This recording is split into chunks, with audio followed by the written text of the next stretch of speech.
Hello student, स्वागत है आपका क्लास 12 बायोलॉजी के एक इम्पोर्टेंट वीडियो में। तो स्टूडेंट, इस वीडियो में आपका इंतजार खत्म होने वाला है, क्योंकि इस वीडियो में मैं आपको क्लास 12 बायोलॉजी के 6 महत्वपूर्ण विस्तृत उत्तरीय प्रश्नों को बताऊंगा।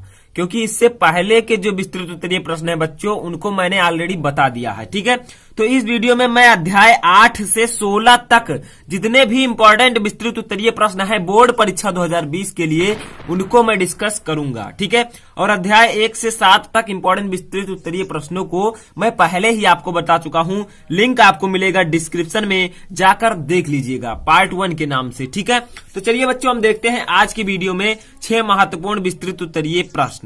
तो बच्चों, सबसे पहला प्रश्न हम लेंगे अध्याय 8 से, और जिसका नाम है बच्चों मानव स्वास्थ्य एवं रोग। ये क्वेश्चन क्या है स्टूडेंट? मलेरिया रोग की रोगजनक लक्षण एवं उपचार लिखिए। बच्चों, इसमें आपको बताना है कि मलेरिया रोग क्या होता है। मैं आपको थोड़ा थोड़ा आंसर भी बताते हुए चलूंगा।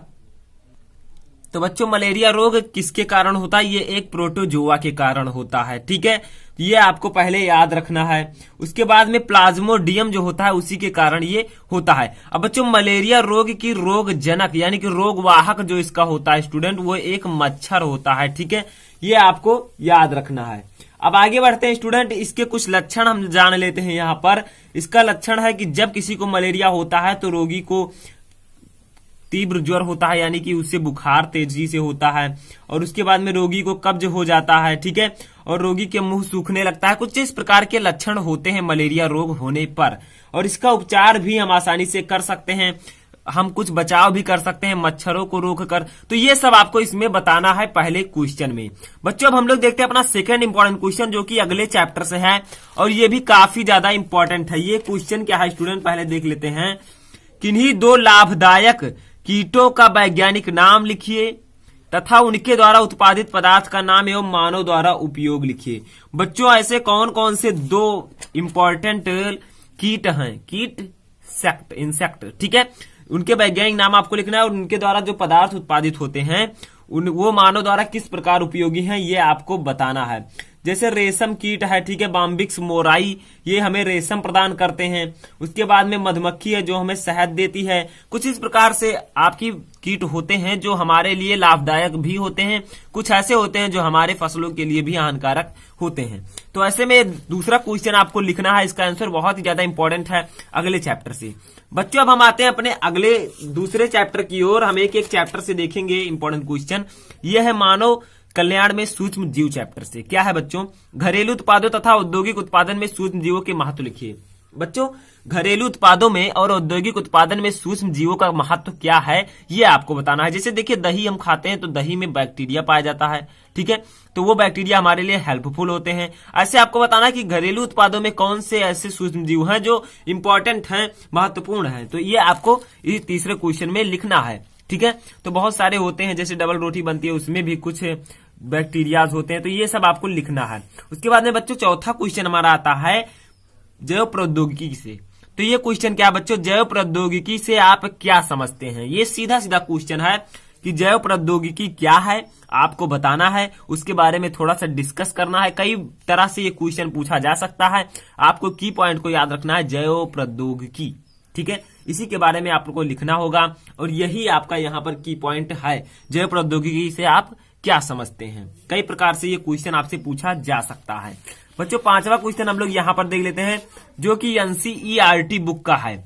इसे मत छोड़िएगा स्टूडेंट, ये है एनसीईआरटी बुक का, काफी ज्यादा इंपॉर्टेंट है। देखिए क्या है, जीन चिकित्सा क्या है?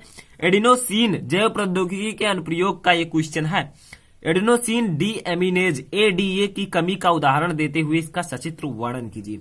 बच्चों, यहाँ पर पूछा जा रहा है कि जीन चिकित्सा क्या होता है, और एडिनोसिन डी एमिनेज एडीए की कमी का उदाहरण देते हुए आपको इसका चित्र के साथ वर्णन करना है। और ये क्वेश्चन आपके एनसीईआरटी बुक में भी दिया हुआ है, तो आप लोग इसको जरूर पढ़कर जाइएगा। बच्चों, अब हमारा आता है लास्ट क्वेश्चन, 6वां क्वेश्चन। ठीक है, हम लोग यहाँ पर 7 क्वेश्चन स्टूडेंट देखेंगे। ये हमारा है 6वां क्वेश्चन, और ये हमारा है बच्चों 7वां क्वेश्चन। ठीक है, तो 7 क्वेश्चन हम लोग देख लेते हैं। क्या है 6वां क्वेश्चन? पारिस्थितिक तंत्र के घटकों की व्याख्या कीजिए। बच्चों, जो पारिस्थितिकी तंत्र होता है, काफी ज्यादा इंपॉर्टेंट चैप्टर है आपके बोर्ड परीक्षा के लिए। तो इसके आपको घटकों की व्याख्या करनी है कि पारिस्थितिकी तंत्र के घटक कौन कौन से होते हैं। ठीक है, तो ये आपका आता है बच्चों पारिस्थितिकी तंत्र से इंपॉर्टेंट क्वेश्चन, वो भी विस्तृत उत्तरीय की पारिस्थितिकी तंत्र के घटकों की व्याख्या कीजिए। जैविक घटक क्या होते हैं, अपघटक क्या होते हैं, उपभोक्ता क्या होते हैं, इन सबको आपको बताना है। हमारा लास्ट और 7वां क्वेश्चन आता है बच्चों वायु प्रदूषण पर टिप्पणी कीजिए। यानी कि जो एयर पॉल्यूशन होता है, वायु प्रदूषण होता है, वो क्या होता है, ये पर्यावरण जो आपका लास्ट चैप्टर है उससे ये क्वेश्चन लिया गया है। काफी ज्यादा इंपॉर्टेंट क्वेश्चन है। वायु प्रदूषण पर आपको टिप्पणी छोटी सी लिखनी है। तो स्टूडेंट ये था बायोलॉजी के विस्तृत उत्तरीय प्रश्न जो कि अध्याय 7 से 8 से 16 तक के थे। इससे पहले का जो अध्याय है उसको मैंने ऑलरेडी बता दिया, आप लोग डिस्क्रिप्शन में लिंक है जाकर देख सकते हैं। तो अब वीडियो के लास्ट में मैं यही कहना चाहूंगा कि अगर वीडियो पसंद आया हो तो वीडियो को लाइक कर दीजिए, चैनल पर नए हैं तो चैनल को सब्सक्राइब करके बेल आइकन दबा लीजिए ताकि मेरे द्वारा जो नोटिफिकेशन भेजा जाए, जो वीडियो भेजा जाए उसका नोटिफिकेशन सबसे पहले आप तक पहुंच सके और आप उस वीडियो का लाभ उठा सके। तो स्टूडेंट इस वीडियो में फिलहाल इतना ही, आप लोग तैयारी करते रहिए। इंपॉर्टेंट क्वेश्चंस पीडीएफ फाइल्स मैं आपको प्रोवाइड कराता रहूंगा और इसका पीडीएफ भी आपको डिस्क्रिप्शन में मिल जाएगा। तो थैंक यू स्टूडेंट।